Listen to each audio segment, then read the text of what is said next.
En el corazón de un barrio obrero en las afueras de Guadalajara, donde las calles de tierra se convierten en lodo con cada tormenta y los postes eléctricos se inclinan como ancianos cansados, vivía un muchacho al que casi nadie conocía por su nombre. Lo llamaban el hijo de la señora Clara, o simplemente ese niño callado. Su nombre era Emiliano.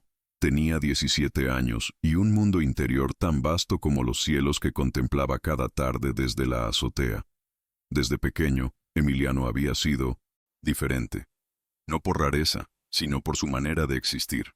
Hablaba poco, escuchaba mucho y pasaba la mayoría del tiempo en soledad. A sus padres les preocupaba, pero jamás intentaron forzarlo a cambiar. Su madre, Clara, vendía comida en la esquina del mercado, y su padre, Julián, un ex electricista que ahora apenas salía de casa debido a una enfermedad pulmonar, veía en su hijo un espejo de su propia juventud. Aunque con una diferencia fundamental, Emiliano no buscaba imponer nada, solo comprender. La casa donde vivían era humilde pero llena de libros, herramientas antiguas y planos técnicos que Julián aún conservaba. A pesar de su enfermedad, el hombre seguía enseñándole cosas a Emiliano. Cómo entender un circuito, cómo construir un sensor de temperatura con piezas recicladas, cómo leer entre líneas en los manuales de ingeniería. A escondidas, el joven empezó a ensamblar pequeños dispositivos con partes recolectadas de la basura electrónica que otros descartaban. Su favorito, un dron de vigilancia casero que patrullaba el tejado cada noche, observando sin ser visto. Pero en el barrio, nadie sabía esto. Lo único que sabían era que Emiliano no hablaba, que no participaba en los juegos de los otros chicos, y que siempre tenía la mirada fija en algo que nadie más parecía notar. Los adultos murmuraban que el muchacho tenía algo raro y que su madre lo sobreprotegía. Los más crueles simplemente lo llamaban el mudo. Una tarde de julio, cuando el calor comenzaba a retorcer las paredes de concreto y el aire olía a polvo seco, ocurrió lo que transformaría para siempre la historia de Emiliano. Fue en la casa contigua, la de doña Eloísa, una mujer viuda de 60 años que vivía sola con su gato y su inseparable radio de transistores. Nadie sabía bien de qué vivía, pero todos respetaban su silencio, como respetaban el de Emiliano.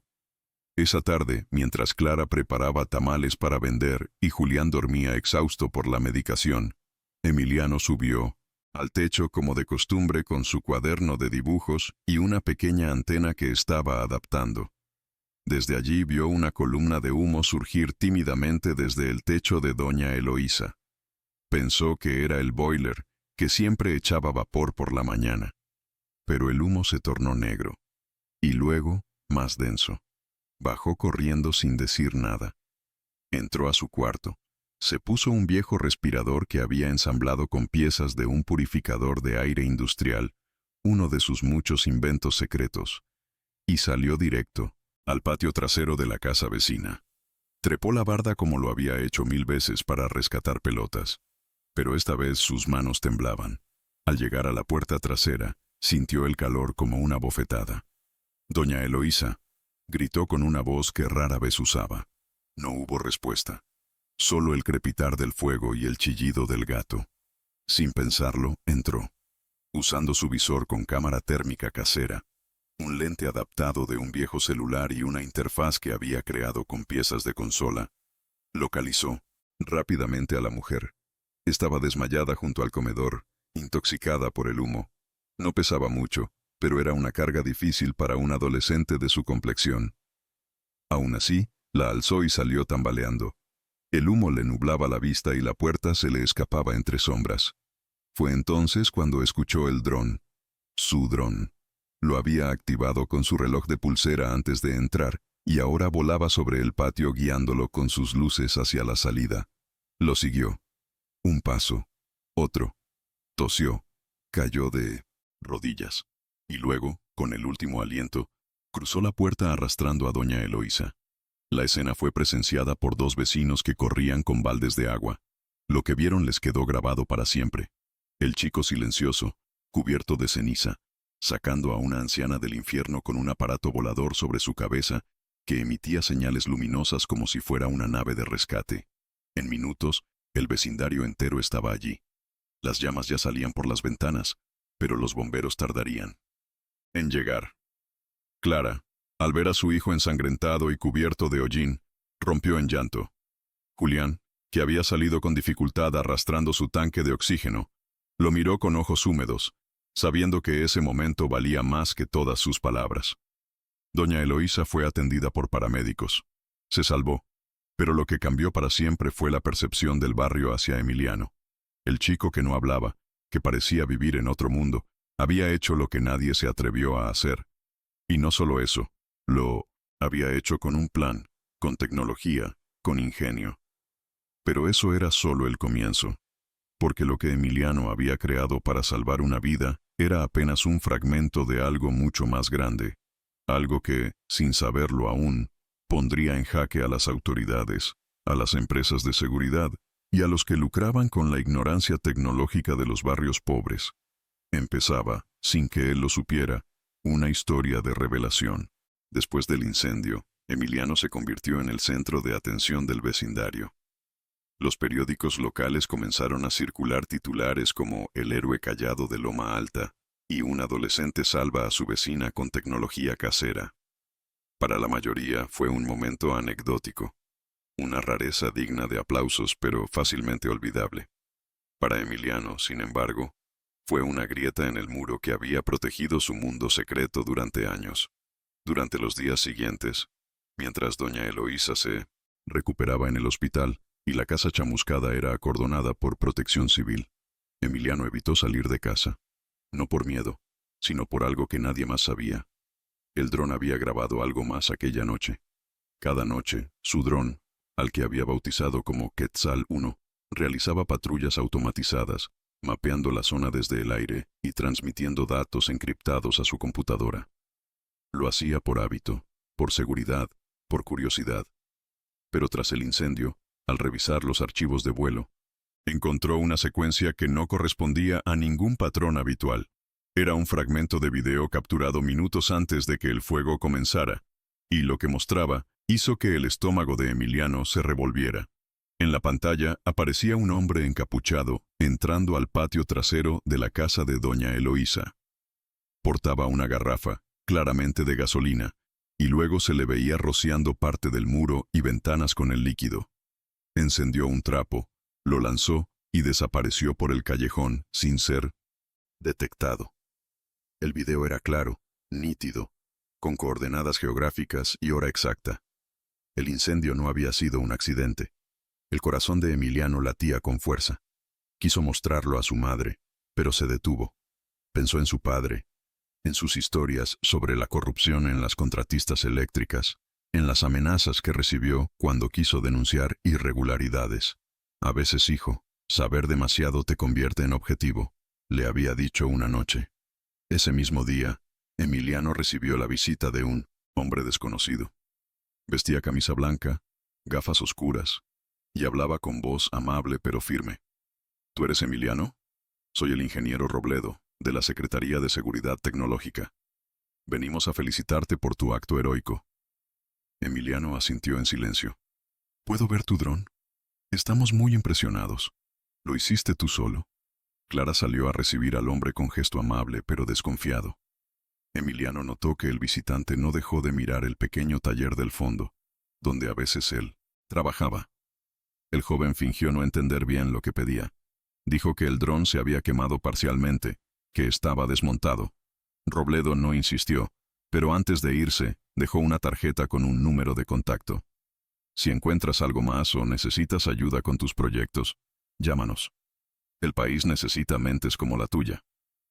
Pero algo en su sonrisa no le gustó a Emiliano. Esa noche, reconfiguró su servidor local y cifró el archivo del video en 3 capas, ocultándolo entre planos falsos de ventilación casera.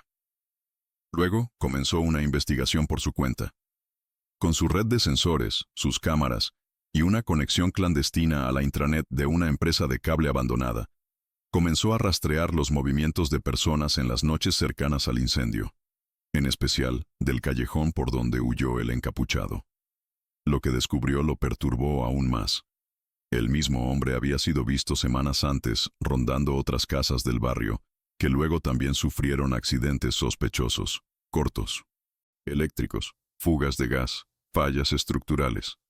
Pero en todos los casos, las aseguradoras se negaron a pagar los daños alegando negligencia del propietario. Emiliano conectó puntos que otros ignoraban. Todas esas viviendas estaban en zonas que una empresa llamada Auriga Inversiones Inmobiliarias había intentado comprar meses antes, y todas se negaron a vender. Una de ellas, la de doña Eloísa, decidió visitar a la anciana en el hospital. Entró al cuarto con un ramo de flores artificiales, hechas por él mismo con circuitos reciclados. La mujer sonrió débilmente al verlo. Tú eres el chico que me salvó. Lo recuerdo. Vi una luz sobre mi cabeza y pensé que era un ángel. Emiliano apenas sonrió.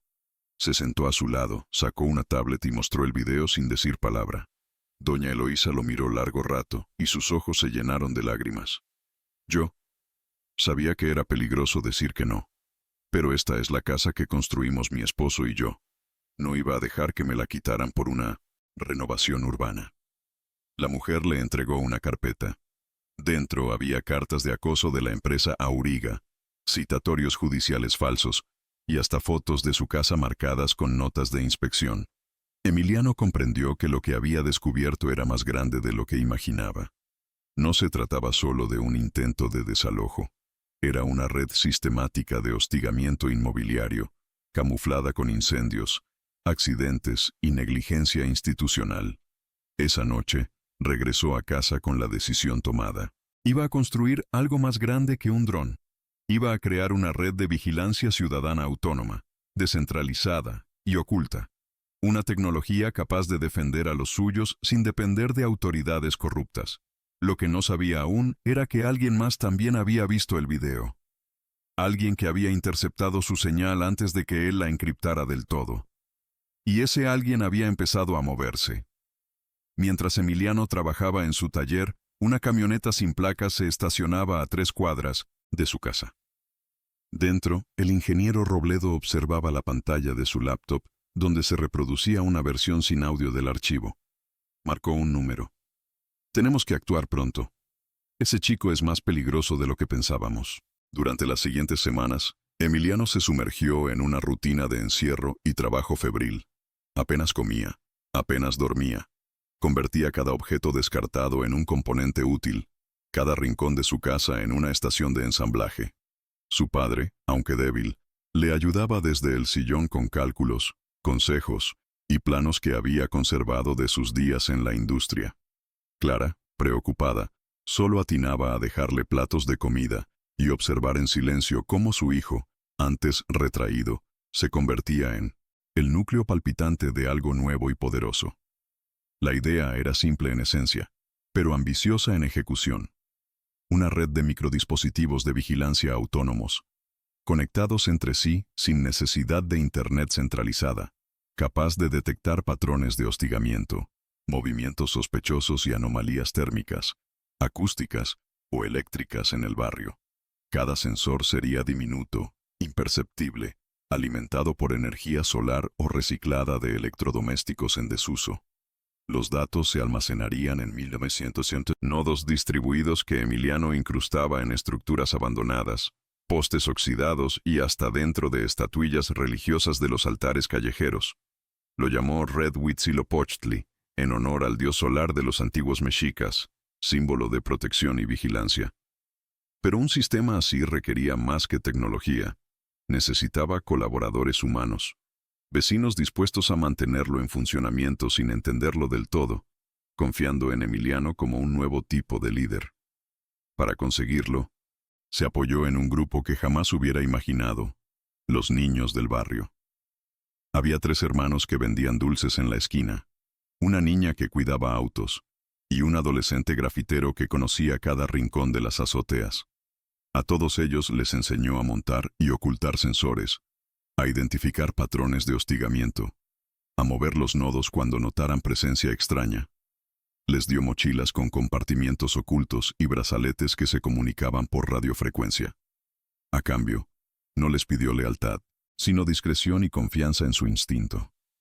Mientras tanto, la figura de Emiliano empezaba a ser temida por quienes operaban desde las sombras.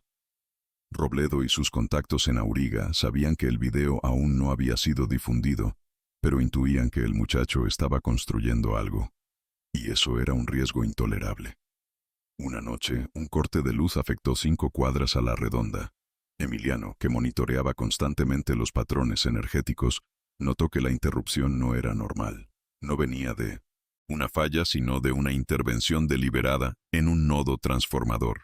Salió al tejado, activó Quetzal 2, la versión mejorada del dron, y rastreó los alrededores. En el parque abandonado detrás de la primaria, encontró a 2 hombres instalando una caja negra junto a un transformador. En vez de confrontarlos, activó un protocolo de grabación y seguimiento. Lo siguió hasta una bodega industrial olvidada en la zona norte del barrio. Allí, a través de un agujero en el muro, captó imágenes y audios que confirmaron sus sospechas. Auriga, con complicidad de una rama corrupta de protección civil y funcionarios municipales, estaba preparando una segunda ola de ataques coordinados para forzar el abandono de al menos 20 propiedades más. El plan era perverso: provocar pequeñas explosiones controladas, sabotajes a medidores de luz y falsos diagnósticos de inhabitabilidad emitidos por supuestos inspectores. Los documentos falsificados ya estaban impresos. Esa noche, Emiliano no durmió. Convocó en secreto a los niños, a su padre y a la única persona adulta en la que confiaba fuera de casa: don Mateo, un viejo bibliotecario que había sido profesor de física en la UNAM y que vivía entre libros y maquetas. «Vamos a desenmascararlos», les dijo Emiliano por primera vez con voz firme. «Pero necesitamos pruebas, visibilidad y una red de testigos». Fue don Mateo quien propuso lo impensable. «Haremos una transmisión clandestina. Usaremos las frecuencias de radio pirata. Hablaremos al resto del barrio directamente». Emiliano asintió. Durante los días siguientes, montaron una pequeña cabina de transmisión en el sótano de la biblioteca. Adaptaron un transmisor AM viejo y lo conectaron a la red Huitzilopochtli. Programaron mensajes con voz modificada, videos, gráficas, testimonios. La señal fue bautizada como Radio Resistencia 88.1 y su eslogan era claro: «Escucha lo que nadie quiere que sepas». La noche del estreno, Emiliano emitió el video del incendio, con minutos, fecha, hora y coordenadas. Luego mostró documentos escaneados de la carpeta de doña Eloísa, testimonios anónimos de vecinos amenazados y una lista de propiedades en riesgo. El barrio entero escuchó. Las reacciones fueron inmediatas. Algunos lloraron, otros salieron con machetes a custodiar sus casas. Las redes sociales comenzaron a hablar de el barrio vigilante. Los medios no oficiales replicaron la señal y se empezaron a movilizar colectivos urbanos y periodistas independientes. Auriga respondió con amenazas legales, pero el daño estaba hecho. Por primera vez en años, el miedo cambió de bando. Lo que Emiliano no sabía era que su rostro, aunque distorsionado en los videos, ya estaba en la mira de algo más grande que Auriga. En la misma bodega desde donde operaban los saboteadores, Robledo recibía ahora órdenes de un organismo de seguridad nacional. «Este chico no es solo un peligro local. Está construyendo un sistema fuera del control del Estado. Si no lo detenemos, otros lo imitarán». La orden fue clara: neutralizar la red, capturar al chico, borrar el archivo original. Pero ya era tarde, porque Emiliano, sin saberlo, acababa de encender una chispa que no podía apagarse. El día después de la primera transmisión de Radio Resistencia, el barrio amaneció diferente. Las cortinas metálicas de muchas casas antes cerradas estaban levantadas. Vecinos que nunca se hablaban compartían cafés en las esquinas y comparaban notas impresas de lo escuchado la noche anterior. Los niños, antes invisibles para los adultos, caminaban ahora con una seguridad nueva, como si supieran algo que los demás apenas estaban empezando a entender. Emiliano observaba todo desde la azotea de su casa. Había instalado una antena parabólica reciclada que amplificaba las frecuencias de la red Huitzilopochtli. A su lado, su padre ajustaba manualmente los relés de una batería solar improvisada. Esto ya no es solo tuyo, hijo. Te lo van a querer arrebatar. Por eso tenemos que adelantarnos, respondió Emiliano. Esa misma tarde, una camioneta negra se estacionó frente a la casa de don Mateo. 3 hombres bajaron con trajes grises y placas dudosas. Venimos a realizar una revisión sanitaria, dijeron. Tuvimos una denuncia de posible almacenamiento de químicos peligrosos. Mateo no se dejó intimidar. Llamó en voz alta. «Vecinos, vengan a ver esto». En minutos, una docena de personas rodeaban a los agentes. Las cámaras de la red ya estaban grabando. La transmisión en vivo se emitió por la frecuencia 88.1. Los hombres se marcharon entre abucheos. Pero quedó claro. Las amenazas habían empezado. Al día siguiente, Clara encontró su puesto de tamales destruido. Un ladrillo con una nota escrita en tinta roja descansaba entre los restos. «Cállense o arderán como la vieja». Emiliano apretó los dientes. Nunca había sentido odio, pero esa nota le despertó algo nuevo, determinación inquebrantable. Esa noche activó un protocolo que llevaba meses diseñando. Proyecto Coatlicue. Era un subnivel oculto de la red Huitzilopochtli. Un sistema capaz de recolectar y agrupar datos de múltiples barrios, usando redes Wi-Fi públicas abandonadas, terminales escolares sin mantenimiento y cámaras municipales hackeadas discretamente. No solo vigilaría Loma Alta, empezaría a mapear un patrón nacional. Mientras tanto, decidió algo que le dolió profundamente. Enviar una copia del archivo original, el video del incendio, junto con todo el material recopilado, a un contacto remoto. Eligió a una periodista independiente llamada Aitana Villalobos, conocida por exponer redes de corrupción en el norte del país. Le escribió un mensaje anónimo. «Si me pasa algo, cuéntales la verdad». No. Sabía que Aitana ya había oído hablar de él. Cuando recibió el paquete cifrado, dejó todo y tomó el primer autobús a Guadalajara. Mientras Aitana cruzaba media república con una mochila llena de laptops y cuadernos, en Loma Alta la presión subía. Robledo había recibido luz verde para actuar con fuerza. Una operación encubierta fue organizada con el nombre clave Ceniza. El objetivo, confiscar todos los dispositivos relacionados con la red, borrar los registros de radioresistencia y detener a Emiliano por posesión de tecnología de vigilancia no autorizada. La noche de la redada, Clara despertó sobresaltada por el ladrido frenético de los perros del vecindario. Luego, el golpe seco de una puerta rompiéndose. Emiliano ya estaba vestido, con su mochila de emergencia al hombro y Quetzal 2 encendido. Tocó la frente de su madre con ternura. «No puedo quedarme, pero voy a volver». Clara no entendía del todo, pero asintió con lágrimas contenidas. Julián le entregó un pequeño dispositivo con forma de radio de bolsillo. «Es un rastreador. Si todo falla, sigue la frecuencia 88.8. Te llevará a donde esté». Emiliano salió por el patio trasero. Saltó bardas, cruzó techos y desapareció en la noche justo cuando los agentes derribaban la puerta principal. Los sensores de la red Coatlicue ya habían activado un protocolo de dispersión. Los nodos se autodesconectaban y enviaban su contenido a respaldos externos. Los archivos se fragmentaban y ocultaban como si fueran pedazos de canciones populares o comentarios en redes sociales. La red estaba viva, y Emiliano era ahora un fugitivo. Esa noche se escondió en una casa en ruinas a las afueras del barrio, en lo que alguna vez fue una fábrica textil.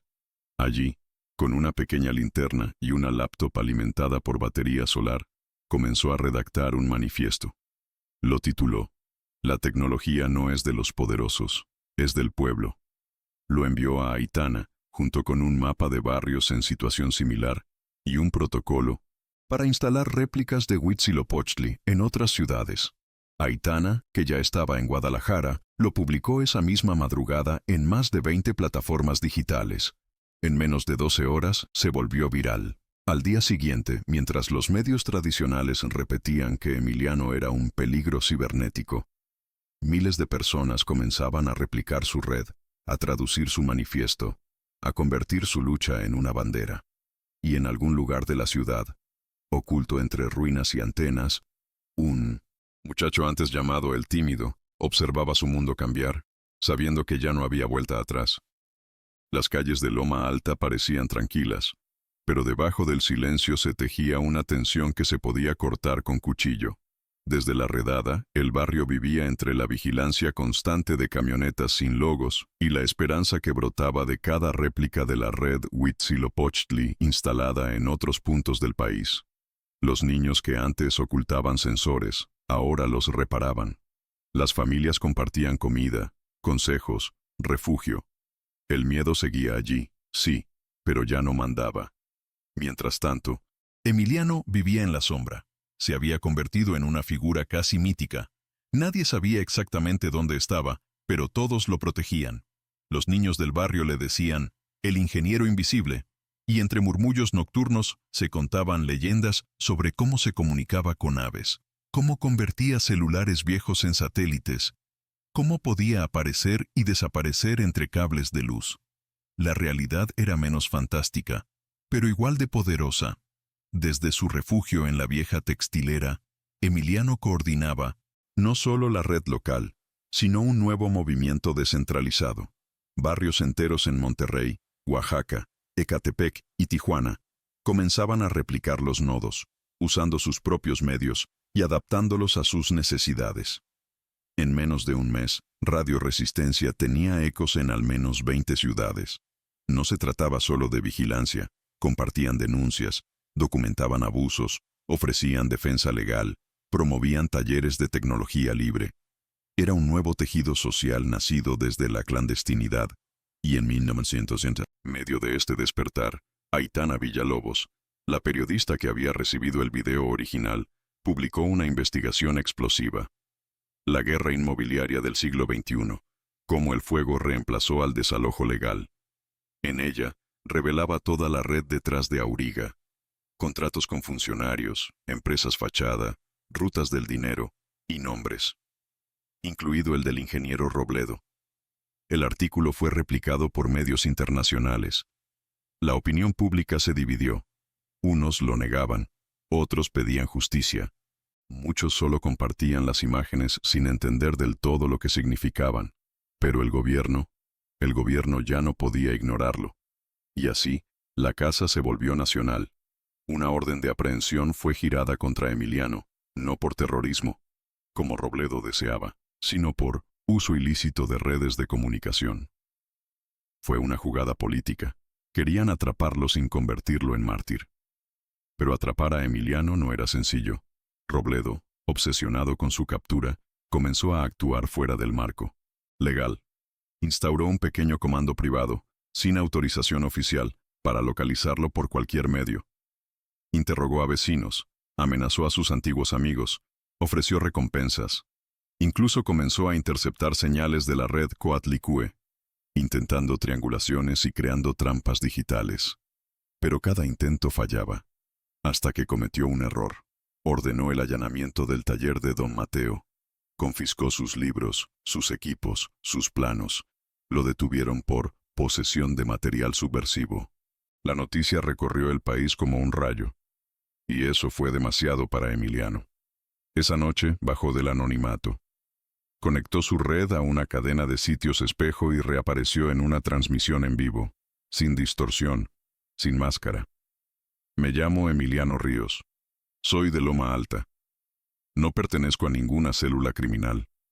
Mi único crimen ha sido defender mi barrio con lo único que tengo: conocimiento. Habló durante 8 minutos. Explicó cómo había construido la red, cómo descubrió el sabotaje, cómo los cuerpos oficiales habían fallado y cómo su red había salvado vidas. No soy un líder, soy apenas un nodo más, pero si me quieren callar, tendrán que desconectar a miles. Al día siguiente, su rostro estaba en todos lados. En la mañanera, el presidente fue cuestionado directamente sobre él. Titubeó, pidió cautela y dijo que no se debe criminalizar a la juventud cuando actúa por justicia. Fue una concesión inesperada y un punto a favor de Emiliano. Pero Robledo no se detuvo.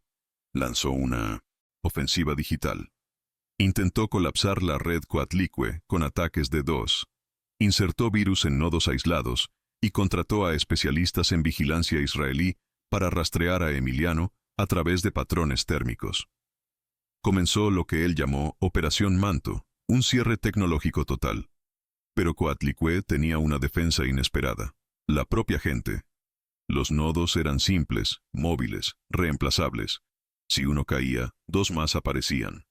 Si un sensor era descubierto, otro lo reemplazaba. Cada intento de apagón provocaba más solidaridad. Una red de madres en Oaxaca, una cooperativa en Sonora, un grupo de hackers en Chiapas. Todos respondían al llamado. Y entonces llegó la traición.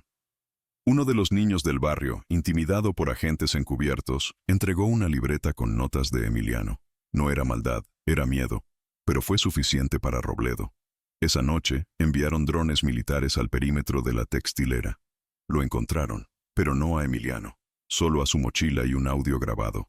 Están buscando a la persona equivocada. Lo que buscan ya no está aquí. Lo que buscan está en todos lados. Y tenía razón, porque Emiliano ya estaba en otro punto del país, refugiado por una red de profesores universitarios que simpatizaban con su causa. Y desde allí ya planeaba el siguiente paso: llevar la red al corazón del sistema que lo quería destruir. Mientras los drones revoloteaban sobre la textilera vacía y los informativos debatían si Emiliano era un hacker radical o un defensor popular, él se encontraba a 700 kilómetros de distancia, en un laboratorio oculto en el sótano de una facultad de ingeniería en Puebla. Acompañado por Aitana Villalobos y un pequeño círculo de docentes, activistas y estudiantes, preparaba la evolución más arriesgada de su red. Coatlicue ya no era solo vigilancia comunitaria. Emiliano había concebido su siguiente fase como un sistema de auditoría ciudadana de obras públicas y servicios urbanos, usando nodos capaces de detectar fugas hidráulicas, cortes de suministro eléctrico injustificados, acumulación de basura y hasta ruido estructural en edificios defectuosos. Su red podría verificar, en tiempo real, la negligencia y corrupción en contratos públicos. Si logramos instalar esto dentro de las ciudades y hacerlo público, vamos a demostrar que se puede supervisar al poder sin depender del poder, dijo Emiliano en una reunión con su nuevo equipo. Uno de los ingenieros mayores, el profesor Zamora, se le quedó mirando largo rato. ¿Y si lo logras? ¿Estás listo para lo que eso implica? Emiliano no respondió. No podía responder con certeza, solo sabía que no había vuelta atrás. Mientras tanto, Robledo enfrentaba su propia crisis. La filtración del artículo de Aitana había puesto a Auriga bajo investigación federal. Varios contratos habían sido congelados y algunos funcionarios se habían distanciado de él. Pero Robledo no pensaba caer. Tenía un plan: capturar a Emiliano en vivo, mostrarlo como un manipulador de menores y saboteador cibernético, y así recuperar control de la narrativa pública. Para eso necesitaba hacerlo salir de la sombra. Y la oportunidad llegó por un descuido del propio Emiliano. En una transmisión anónima desde Puebla, usó brevemente una dirección IP que no había sido totalmente enmascarada. Robledo interceptó la señal y montó una operación de 1911, extracción encubierta. Pero cuando su equipo llegó al laboratorio, encontraron solo computadoras vacías y una carta enmarcada sobre la mesa. Todo lo que saben hacer es destruir. Nosotros sabemos construir. Nos veremos en los planos. Era una provocación directa. Esa noche, Emiliano y Aitana tomaron un tren de carga hacia la Ciudad de México, usando identidades falsas. Allí se encontraron con un grupo de programadores del colectivo Códice Libre, quienes llevaban años desarrollando tecnologías de código abierto para comunidades indígenas y zonas rurales. Tu red necesita una interfaz que no solo recopile datos, sino que permita al pueblo decidir qué hacer con ellos, dijo Xiomara, una de las líderes del colectivo. Vamos a construirla contigo. Durante días, trabajaron en el desarrollo de Atzintli, una aplicación móvil descentralizada que permitiría a cualquier ciudadano participar en la vigilancia de obras públicas, emitir alertas comunitarias y mapear en tiempo real las carencias de su entorno. Todo, sin pasar por los canales oficiales. Pero lo más revolucionario era el sistema de verificación. Usando tecnología de blockchain cívico, Cada dato enviado por la red se almacenaría de forma permanente y no manipulable. La verdad se volvería incorruptible. Con Atzintli lista para ser liberada, Emiliano convocó a una nueva transmisión. Esta vez, no desde una azotea ni un sótano, desde el corazón de la UNAM, en un auditorio tomado pacíficamente por estudiantes. Allí, rodeado de pancartas y rostros expectantes, habló con voz firme. No vine a destruir al Estado. Vine a demostrar que ya no lo necesitamos para protegernos entre nosotros. Esta red no es mía, es de quien la use, de quien la defienda y de quien la haga crecer. Activó Atzintli frente a las cámaras. En segundos, comenzaron a llegar reportes desde toda la República. Fugas, luces rotas, obras inconclusas, acoso policial, viviendas abandonadas por incendios provocados. El país empezó a mapearse solo, desde abajo. Y mientras eso ocurría, Robledo recibía una llamada urgente. El chico se te fue. Lo hiciste mártir. Estás despedido. Su caída fue tan brutal como su ascenso. La prensa, los tribunales y sus antiguos aliados lo dejaron solo. Pero en su mente algo ardía. La obsesión no había terminado. Esa misma noche, Clara, Julián y los vecinos de Loma Alta vieron a Emiliano en la televisión, en los celulares, en todas partes. Lo vieron no como un fugitivo, sino como un arquitecto de esperanza. Julián, con el tanque de oxígeno junto a él, sonrió con lágrimas. Lo construimos bien, vieja, susurró a Clara. Lo construimos bien. Pero la historia no había terminado, porque en los sótanos de una agencia de inteligencia desmantelada, alguien recopilaba fragmentos de los nodos, analizaba patrones y pronunciaba por primera vez en voz baja un nombre que cambiaría el curso de los próximos meses. Proyecto Coatlicue. Esto no es solo una red, esto es una revolución. El amanecer del nuevo ciclo comenzó con una noticia insólita. Atzintli había sido descargada por más de 3 millones de personas en menos de una semana. No solo en México, desde Bolivia, Guatemala, Colombia, Argentina. La aplicación se replicaba como pólvora ética entre comunidades que llevaban años en silencio. Lo que Emiliano había concebido como una herramienta local de protección vecinal se estaba convirtiendo en una plataforma continental de autodefensa ciudadana. Pero el sistema no estaba preparado para eso. Las dependencias estatales comenzaron a sufrir una parálisis no reconocida. Miles de denuncias legítimas, geolocalizadas y sustentadas, colapsaban los centros de atención ciudadana. Los medios tradicionales ya no podían desmentir las fallas. Había mapas, fotos, fechas, evidencia. La narrativa del chico peligroso se derrumbaba. Y aunque Emiliano seguía sin una sola orden judicial que lo absolviera, la opinión pública ya lo había absuelto hacía mucho. Mientras, tanto, en un edificio oculto en Toluca, una facción residual del antiguo aparato de inteligencia tecnológica, un grupo conocido como Arconte, analizaba Coatlicue con creciente alarma. Este sistema no es un ataque, es una alternativa, y eso es peor, dijo el líder del grupo, un excomandante llamado Segarra. Si no logramos infiltrarlo, nos volveremos irrelevantes. Su plan era más ambicioso que el de Robledo. No solo querían detener a Emiliano, querían apropiarse de su creación, usarla como base para una red de control social disfrazada de participación ciudadana. Pero para eso, necesitaban el código madre de Coatlicue, almacenado en un servidor que solo Emiliano conocía. Así empezó la verdadera guerra invisible. A miles de kilómetros, Emiliano no se daba descanso. Sabía que el crecimiento desbordado ponía en riesgo todo. Por eso decidió crear un núcleo de formación, los Tlamatini-Me, palabra náhuatl para los que saben algo. Reclutó a jóvenes de barrios marginales, indígenas, mujeres, personas trans, migrantes, exconvictos, todos aquellos con razones profundas para no confiar en el Estado. A ellos les enseñó lo que sabía, a ensamblar nodos, a proteger información, a intervenir sistemas de vigilancia.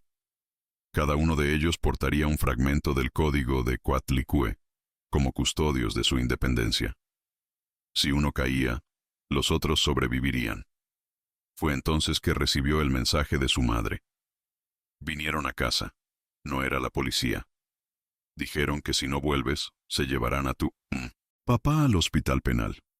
El aire se le fue del pecho. Hacía meses que no veía a su familia. Los había alejado por protección.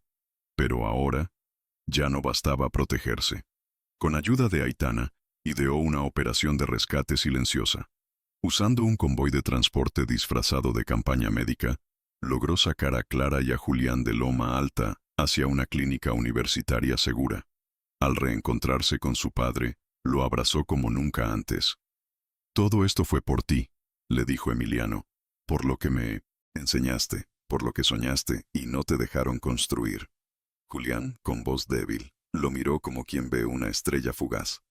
«Y tú construiste más de lo que yo jamás soñé». Pero la emoción no duró. Un día después del traslado, uno de los nodos fue capturado y su firmware replicado. Arconte había dado el primer golpe certero. Lo que sucedió fue inmediato y brutal. Apareció una nueva versión de Atzintli en las tiendas digitales, firmada con certificados válidos, pero alterada para recolectar datos personales y redirigir reportes a una base controlada por Segarra. Miles de usuarios la descargaron sin saber. Emiliano entró en crisis. Todo lo que había construido podía volverse un arma contra su propia gente. Tomó una decisión drástica: liberar el código fuente completo de Coatlicue y de Atzintli en la web. Exponerlo, abrirlo, hacer que cualquiera pudiera leerlo, corregirlo, defenderlo. Rompía así con el último eslabón de control que le quedaba. La comunidad de desarrolladores respondió en horas. Decenas de forks aparecieron. Programadores de 4 continentes comenzaron a mejorar el sistema, crear versiones alternativas, agregar capas de seguridad. Arconte, en cambio, había perdido el monopolio del código. El intento de apropiación se les deshizo entre los dedos como arena, pero Emiliano sabía que eso no bastaba. Tenía que hacer algo irreversible. Lanzó un anuncio por la red internacional. Convocó a todos los barrios que alguna vez hayan sido desalojados, violentados o ignorados.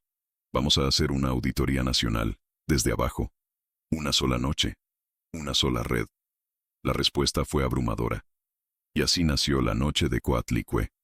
Miles de nodos, sincronizados, recorrieron calles, registraron fugas, filmaron agentes hostigando, midieron niveles de ruido y polución, cruzaron datos con archivos públicos, con contratos de obra, con reportes de deficiencias, todo en vivo, todo sin permiso. El sistema nunca había sido tan expuesto, ni tan potente. El mapa de México ardió de puntos rojos esa noche, y el mundo miró. Organizaciones internacionales felicitaron la acción. Universidades ofrecieron doctorados honoríficos a Emiliano. Pero él no aparecía. Solo un mensaje. Ya no necesitan héroes. Necesitan redes. Pero Segarra no se rendía. En la madrugada, envió un grupo armado a uno de los centros de datos usados por los Tlamatinimé en Oaxaca. Pensó que era el principal, pero no encontró más que sensores falsos y una sola palabra pintada en 1900. La pared. Todos somos nodo. Fue entonces cuando comprendió que había perdido no ante un chico, sino ante una idea. Después de la noche de Coatlicue, todo cambió. Los informes generados por la red ciudadana fueron tan completos, tan detallados, tan irrefutables, que universidades y organismos internacionales los usaron como referencia. Gobiernos locales intentaron ignorarlos, otros los aceptaron a regañadientes. Pero una cosa quedó clara: la población ya no dependía de sus instituciones para saber la verdad. Y ese poder era una amenaza. El Estado comenzó a emitir comunicados contradictorios. Mientras el mínimo presidente hablaba de admirar el ingenio juvenil, las agencias de seguridad incrementaban la vigilancia sobre las comunidades que usaban la red. La tensión se volvió global. Organismos de inteligencia extranjeros empezaron a estudiar Coatlicue como un movimiento de insurrección digital de baja intensidad. Y en el centro de todo eso, Emiliano vivía en el anonimato más frágil que había conocido. Ya no podía confiar en casi nadie. Aitana había tenido que salir del país tras recibir amenazas de muerte. Los Tlamatinimé estaban dispersos, cada uno en un refugio, comunicándose solo por frecuencias efímeras. Fue entonces cuando recibió el mensaje que no esperaba. Ven a Loma Alta. Tu padre está muriendo. El tiempo que había ganado, la seguridad de la clínica, ya no bastaban. Julián pedía ver a su hijo antes de cerrar los ojos. Emiliano dudó. Sabía que el barrio estaba cercado, que su rostro era el más buscado del país. Pero también sabía que no podía negarse a esa despedida. Decidió regresar. Entró al barrio por túneles de drenaje en desuso. El mismo sistema que alguna vez cartografió con sensores térmicos para evitar que los saboteadores escaparan. La ironía no lo distrajo. Solo pensaba en los ojos de su padre. Cuando emergió en el patio trasero de su antigua casa, se encontró con Clara esperándolo. No lloró. Solo le tomó la mano y lo llevó al cuarto donde Julián yacía, delgado como un suspiro, con el rostro cubierto de cables de oxígeno. Mi niño, susurró, hiciste lo que yo no me atreví. Tú sí pudiste. Emiliano se arrodilló y lloró por primera vez desde que todo comenzó. No por miedo, no por rabia, por amor, por pérdida, por todo lo que su padre representaba. No me detuvieron porque tú me enseñaste a seguir. Julián lo miró, sonrió débilmente, y con su última fuerza dijo, no es lo que uno inventa, hijo, es a quien se lo deja. Murió esa noche, en silencio, con la mano de su hijo entre las suyas. La noticia del fallecimiento de Julián Ríos se filtró a los medios al día siguiente. No dijeron que era el padre del ingeniero invisible, solo que había sido un electricista honesto, víctima del olvido. Pero entre líneas, los poderosos leyeron otra cosa. Emiliano estaba de regreso. Segarra activó su plan final. Una redada total, coordinada entre Policía Federal, Ejército y agentes privados. No buscaban solo arrestar, querían desaparecer. A Emiliano, a los Tlamatinimé, a la red, a la idea misma. Pero cometieron un error. La red ya no dependía de Emiliano. Antes de volver a Loma Alta, él había liberado el último protocolo. Tezcatlipoca, una capa de anonimato absoluto que permitía que cualquier usuario de Coatlicue tomara decisiones colectivas sin exponerse. Las comunidades comenzaron a autodefenderse. Las redes se expandieron aún más. Surgieron nuevas apps, nuevos manifiestos, nuevas alianzas. Emiliano decidió no huir esta vez. En lugar de eso, caminó hasta el centro de Loma Alta. Se paró frente al mural que él mismo había pintado años atrás con niños del barrio, una figura con alas hechas de circuitos, y levantó un cartel con una sola frase: aquí sigo. En minutos, las cámaras llegaron, las redes estallaron, pero también llegaron los vehículos sin logos, las armas, los cascos. Y entonces ocurrió lo que nadie esperaba. Los vecinos salieron de sus casas. Docenas, luego cientos. Rodearon a Emiliano. Hicieron una muralla humana. Muchos portaban sensores de Coatlicue en sus mochilas. Otros mostraban las apps abiertas en sus teléfonos. Todos alzaron la voz. Él no está solo. Los agentes dudaron. Uno dio la orden, otro se negó. Un dron militar sobrevoló. Fue bloqueado por señales de interferencia emitidas desde azoteas. La operación fracasó, en vivo, en cadena nacional. Y el país vio por fin lo que la red había sembrado. No era un chico, era un pueblo entero que ya no aceptaba ser vigilado, que ahora era quien vigilaba. Días después, el gobierno retiró las órdenes de captura. Inició una mesa de diálogo nacional por la transparencia ciudadana. Pero Emiliano no asistió. Rechazó entrevistas, rechazó premios. Simplemente desapareció. Su madre volvió a vender tamales. Sus vecinos lo recordaban con anécdotas. Algunos decían haberlo visto en Chiapas, otros en Perú, otros en una comunidad mapuche. Todos los días, nuevos nodos aparecían en los mapas. Todos firmaban igual. En memoria de J.R. y E.R., padre e hijo del rayo invisible. Y así, Coatlicue no murió. Porque nunca. Fue solo una red, fue una promesa viva. 5 años después de la última vez que Emiliano Ríos fue visto públicamente, Coatlicue seguía viva. Y más robusta que nunca. No como un sistema centralizado. No como una marca. sino como una constelación de redes locales que compartían protocolos, principios y una historia común, la de un joven tímido que salvó a su vecina del fuego y acabó encendiendo una revolución desde la azotea de su casa. En Oaxaca, un colectivo de mujeres había adaptado la tecnología para monitorear agresiones de género en tiempo real. En Medellín, estudiantes universitarios la usaban para rastrear desvíos de fondos en obras públicas. En Nairobi, un grupo inspirado por Atzintli había replicado la app para controlar la distribución equitativa de agua. Ninguna de estas redes decía fundada por Emiliano Ríos. No hacía falta. En cada nodo instalado, en cada comunidad que se negaba a ser engañada otra vez, él estaba presente. En Loma Alta, el viejo mural seguía de pie, ahora rodeado por un pequeño parque comunitario.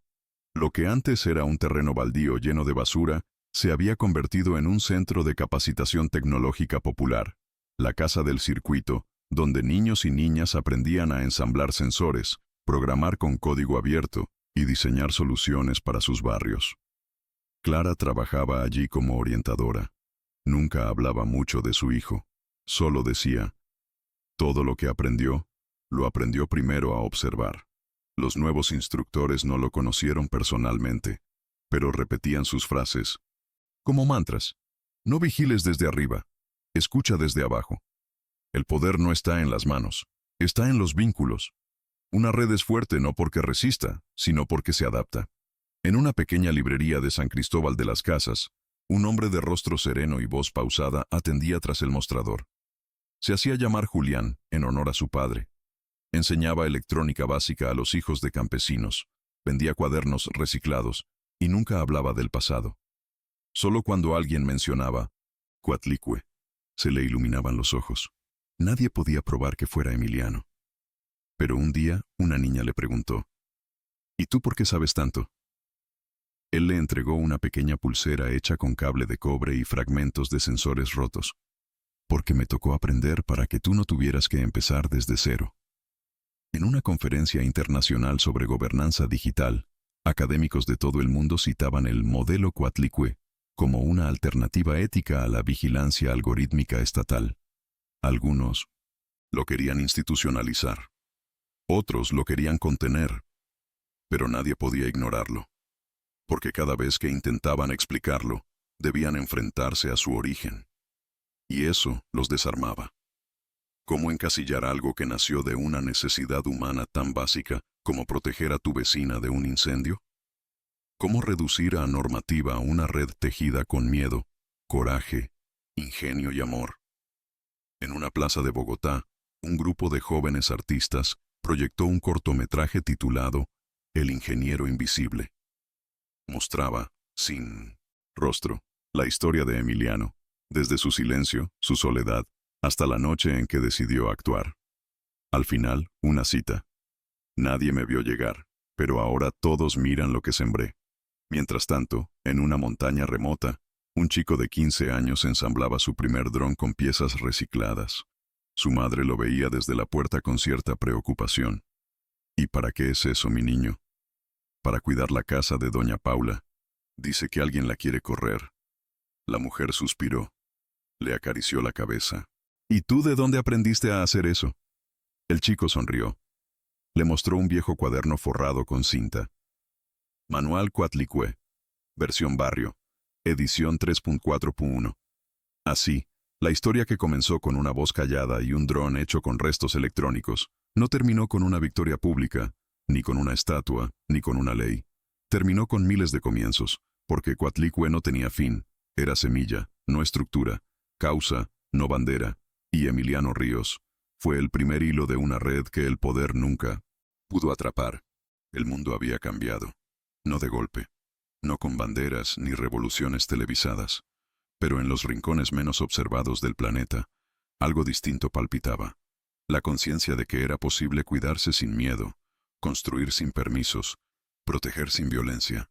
Ese cambio tenía muchos nombres. En las ciudades se hablaba de ciudadanía sensora, en los foros académicos, de infraestructura social descentralizada.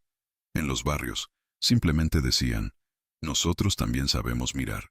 Y aunque las plataformas evolucionaban, Los sistemas se renombraban y los equipos se actualizaban. Todos sabían que Semilla lo había hecho posible.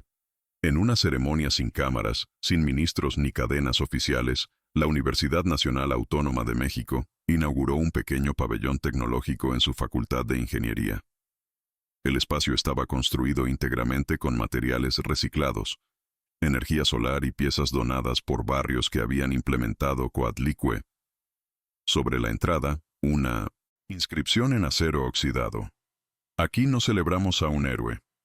Aquí recordamos que nadie es invisible cuando se conecta. La cátedra Emiliano Ríos, impartida por exmiembros de los Tlamatinime, se centraba en ética tecnológica comunitaria. Cada estudiante debía pasar un semestre trabajando en comunidades rurales o urbanas marginadas, usando tecnología para resolver un problema concreto, sin imponer soluciones externas. No era solo aprender a programar, era aprender a escuchar el pulso de una red humana. Mientras tanto, en Loma Alta, un niño de 10 años encontró una vieja caja de herramientas en la azotea. Era de Emiliano. Dentro había planos, soldadores, sensores, pero también dibujos, anotaciones con frases como «No olvidar que todo empieza con cuidado» y «El silencio también habla». Ese niño, al que todos en el barrio llamaban Chiqui, nunca conoció a Emiliano. Pero cada vez que reparaba un sensor o armaba un nuevo módulo, decía con orgullo, «Lo hago como lo hacía el que salvó a la abuela Eloísa». Y en su pequeño taller colgaba un cartel escrito a mano, «La timidez también construye mundos». Clara vivía con serenidad. No necesitaba saber dónde estaba su hijo. Sabía que estaba en cada antena comunitaria, en cada estación de monitoreo construida con basura, en cada mujer que ahora caminaba más segura gracias a una alerta colectiva. A veces, en las noches sin viento, subía a la azotea con un café en la mano. Miraba al cielo y recordaba cuando su hijo se sentaba allí callado, observando sin ser visto. Una noche notó una luz titilante moviéndose sobre el barrio.